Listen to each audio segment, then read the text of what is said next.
Hello friends, কেমন আছো সবাই? আশা করছি সবাই ভালো আছো। আবারও চলে এসেছি নতুন একটি টিপসের ভিডিও নিয়ে।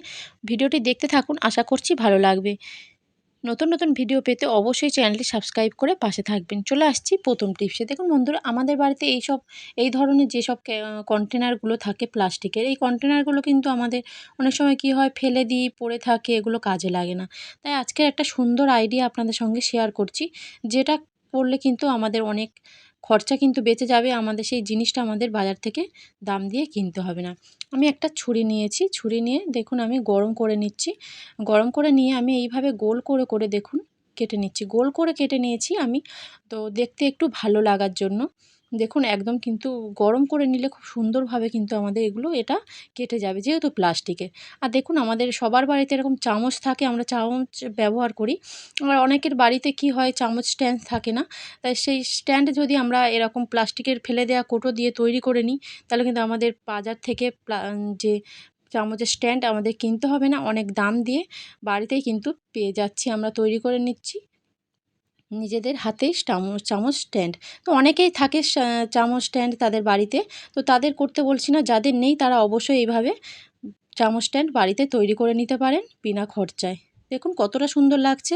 আর যখন দরকার পড়বে তখন এইভাবে নিয়ে, আবার যখন প্রয়োজন হবে না তখন এইভাবে যদি রেখে দিই, এই চামচ স্ট্যান্ডের জন্য রান্নাঘরে দেখতেও অনেকটা ভালো লাগবে। অবশ্যই বাড়িতে অ্যাপ্লাই করবেন। আমরা মহিলারা বাড়ির সব কাজ করে থাকি, আর এই কাজ করতে করতে যখনই আমরা রান্নার সময় দেখা যায় লঙ্কা কাটি বা লঙ্কা বাটি, কি হয়, আমাদের হাত কিন্তু প্রচণ্ড জ্বালা করে। আর এই জ্বালা ভাব কিন্তু আমরা সহজেই সাবান দিয়ে ধুইলেও কিন্তু আমাদের যায় না। তাই দেখুন ছোট্ট একটা টিপস, আমি কয়েকটা বরফের টুকরো নিয়েছি, নিয়ে যেখানে যেখানে দেখুন জ্বালা জ্বালা করছে বা করবে, আগে থেকে যদি আমরা বরফ এভাবে রেখে দিই, ঘষে দিই আলতোভাবে, দেখুন কিছুক্ষণ যদি ঘষি তাহলে কিন্তু আর জ্বালা ভাব থাকবে না, একদম জ্বালা ভাব কেটে যাবে। চলে আসছি পরবর্তী টিপসে। আর দেখুন বন্ধুরা, আমরা যখনই রান্না করি দেখা যায় অনেক সবাই সয়াবিন বড়ি হয়তো রান্না করব, কিন্তু দুটো গ্যাসের ওভেনেই কিন্তু আমাদের রান্না করছি। কোনো কিছুতেই গরম জল বা ফোটাতে আমরা পারছি না। তাই দেখুন আমরা নর্মাল জল দিয়ে যদি আমরা এই সয়াবিন বড়িটা, কোনো গরম জল কিন্তু লাগবে না, 15 মিনিট যদি আমরা এইভাবে ভিজিয়ে রেখে দিই, অনেকটাই দেখুন 15 মিনিট পরে আমি দেখুন আপনাদের দেখাবো। তো 15 মিনিট পরে দেখুন কতটা ফুলে কিন্তু একদম দ্বিগুণ হয়ে গেছে। সয়াবিন বড়ির মধ্যে কিন্তু আমাদের গরম জলও দিতে লাগলো না, আর ফোটাতেও লাগলো না। এইভাবে আপনারা বাড়িতে এই টিপসটা অ্যাপ্লাই করবেন। চলে আসছি পরবর্তী টিপসে। আর দেখুন বন্ধুরা, এই ধরনের যেসব ডালগুলো, মটর ডাল বলুন বা ছোলার ডাল, আমরা বড়া করে রান্না করে খাই বা এমনি ডাল করে খাই, এই ডালগুলো কিন্তু ভিজিয়ে রাখতে হয় আমাদের অনেক টাইম ধরে। আর না মনে থাকলে হয়তো অনেক সময় কাজের ক্ষেত্রে কি হয়, হয়তো রান্না করব ডালটা মনে নেই ভিজিয়ে রাখতে। তাই কি করছি দেখুন, আমি হালকা উষ্ণ গরম জল নিয়ে নিয়েছি, নিয়ে ভালো করে কিন্তু জলের মধ্যে মিশিয়ে দিলাম ডালটা। দেওয়ার পর এটা কি করব, আমি আধা ঘন্টা এটাকে আমি ভিজিয়ে রেখে দেবো। তো আধা ঘন্টা পরে আমি আপনাদের দেখাবো এই ডালটা কতটা সুন্দর হয়েছে। আমাদের কিন্তু অনেক টাইম ধরে আমাদের এটা ভেজাতে হচ্ছে না। দেখুন বন্ধুরা, আধা ঘন্টা দেখুন পরে চলে এসেছি, একদম কিন্তু ফুলে গেছে ডালটা আমাদের। এটা বড়া করে খেলে কোনো অসুবিধা হবে না।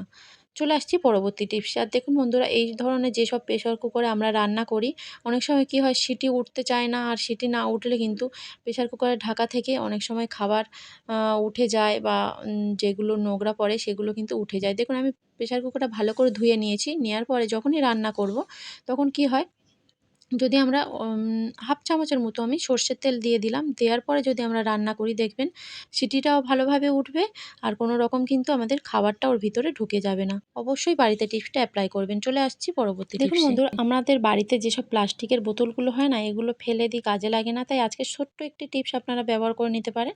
আর মুখের দিকটা আমি কেটে নিয়েছি। যখন আমরা বাড়িতে পাউচ তেল এইভাবে যদি বোতলে ঢালতে যাই, অনেক সময় গা বেয়ে পড়ে যায়, অনেকটাই কিন্তু তেল নষ্ট হয়ে যায়। আর দেখুন আমি যে মুখের অংশটা কেটে নিয়েছি, নেয়ার পরে কিন্তু আমাদের অনেক সময় তেলটা ঢালতে ফানেল লাগে। আমাদের বাজার থেকে কিন্তু এই ফানেল কিনে আনতে হবে না দাম দিয়ে।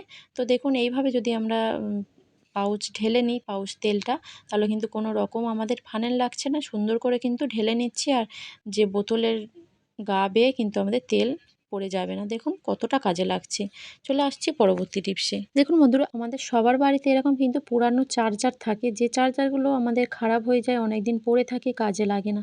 এই চার্জার দিয়ে কিন্তু সুন্দর একটি আইডিয়া আপনাদের সঙ্গে শেয়ার করছি, যেগুলো ছোটোখাটো টিপস আপনারা বাড়িতে ব্যবহার করলে কিন্তু অনেকটাই আপনাদের কাজে লাগবে। দেখুন বন্ধুরা, আমাদের অনেকেরই বাড়িতে কিন্তু এরকম দেখুন যে মোবাইলের স্ট্যান্ডগুলো হয়, সেই স্ট্যান্ড আমাদের বাড়িতেই থাকে না। আর স্ট্যান্ড কিনতে অনেক কিন্তু টাকা লাগে, তাই স্ট্যান্ড না কিনে মোবাইলের চার্জার দিয়ে কিন্তু সুন্দর একটি আমি স্ট্যান্ড তৈরি করে নিলাম। দেখুন বন্ধুরা, যে কোনো জায়গায় আমরা রান্না করার সময় যে কোনো জায়গায় দেওয়ালে, ওয়ালে রেখে দিই, পড়ে যায়, ফোনটাও কিন্তু খারাপ হয়ে যেতে পারে। তাই এইরকমভাবে যদি পুরানো চার্জার দিয়ে আমরা একটা স্ট্যান্ড তৈরি করে নিই, আমাদের অনেকটাই সুবিধা হবে। অবশ্যই বাড়িতে টিপসটা অ্যাপ্লাই করবেন। চলে আসছি পরবর্তী টিপসে। আর দেখুন, আমরা বাঁধাকপির তরকারি বা যে কোনো চচ্চড়ি খেতে কিন্তু আমরা অনেকেই পছন্দ করি। প্রায় সবাই কিন্তু আমরা বাঁধাকপি খেতে পছন্দ করি। আর এই বাঁধাকপি কাটতে গেলে কিন্তু অনেকটাই সময় লেগে যায় বা অনেকটা ঝামেলার মধ্যে পড়ে থাকি আমরা। বটি দিয়ে কাটলে কি হয়, হাত কাটার সম্ভাবনা থাকে। তাই খুব সুন্দরভাবে কিন্তু আমরা একদমই যাতে হাত না কেটে যায়, খুব সহজেই আমরা তাড়াতাড়ি এই বাঁধাকপিটা কেটে নিতে পারি, তার একটা ছোট্ট টিপস। দেখুন বন্ধুরা, আমাদের আলু ছোলা সবার বাড়িতেই থাকে। আলু যে খোসাটা কাট ছাড়ানোর যে মেশিনটা হয়, সেই মেশিন নিয়ে খুব সুন্দরভাবে কিন্তু আমি দেখুন একদম ঝিরিঝিরি করে কিন্তু কাটা হয়ে যাচ্ছে। বড় বড় কাটতে হচ্ছে না। রান্না করতে কিন্তু অনেকটাই কম সময় লাগবে, অনেকটা তেলও কম লাগবে এরকমভাবে যদি আমরা কেটে নিই। আমরা অনেকেই বাঁধাকপি স্যালাডে খাই। স্যালাড করে ওই রকমভাবে যদি আমরা কেটে নিই, তাহলে কিন্তু অনেকটাই ভালো হবে। আর এই টিপসগুলো আমি সবার জন্য বলছি না যে সবাই আপনারা করবেন। যাদের ভালো লাগবে, যাদের পছন্দ হবে, তারাই এই টিপসগুলো অ্যাপ্লাই করতে পারেন। ছোটো ছোটো হয়ে কেটেছে দেখুন বাঁধাকপিটা। চলে আসছি পরবর্তী টিপসে। নারকেল ছাড়াতে আমাদের কি করি, আমরা ব্যবহার করি, বা অনেকের বাড়িতে কিন্তু নারকেল ছাড়ানোর মেশিন থাকে।